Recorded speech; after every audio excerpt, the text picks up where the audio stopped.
Pernahkah Anda merasa kesal saat menjamu seseorang, namun orang tersebut justru menghabiskan seluruh isi meja tanpa menyisakan sedikit pun untuk Anda? Bayangkan jika orang itu bukan hanya menghabiskan jatah makan malam Anda, tapi juga jatah seluruh keluarga Anda dan Anda tetap tersenyum kepadanya. Inilah kisah tentang sebuah kesabaran yang melampaui logika manusia biasa. Suatu malam, seorang pria kafir bertamu kepada Nabi Muhammad. Rasulullah dengan penuh kehangatan menyambutnya dan menyuguhkan susu dari seekor kambing. Namun, tamu ini seolah memiliki rasa lapar yang tak berujung. Ia menghabiskan satu mangkuk, lalu meminta lagi. Nabi menyuguhkan dari kambing kedua. Ia habiskan lagi. Hingga kambing ketujuh, ia tetap meminumnya sampai habis.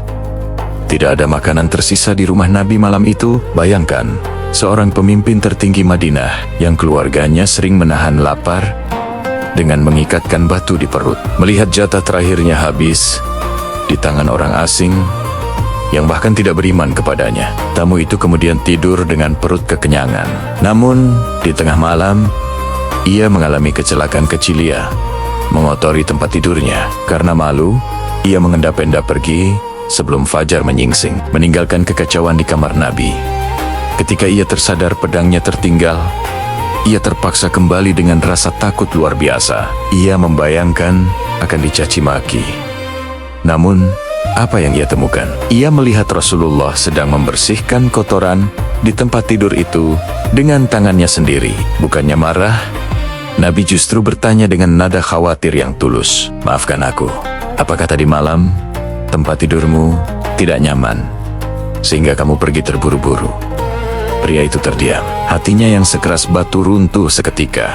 Ia melihat seseorang yang haknya dirampas, makanannya dihabiskan, dan tempat tidurnya dikotori, justru membalasnya dengan pelayanan dan permintaan maaf. Hari itu, ia tidak hanya pulang dengan perut kenyang, tapi juga dengan hati yang penuh cahaya iman. Dunia mungkin mengajarkan kita untuk memberi sesuai dengan apa yang kita terima. Namun, Nabi mengajarkan bahwa kualitas kita tidak ditentukan oleh perilaku orang lain kepada kita, melainkan oleh bagaimana kita memperlakukan mereka. Jangan pernah takut merugi karena berbagi, karena harta bisa habis, namun kesan baik akan abadi.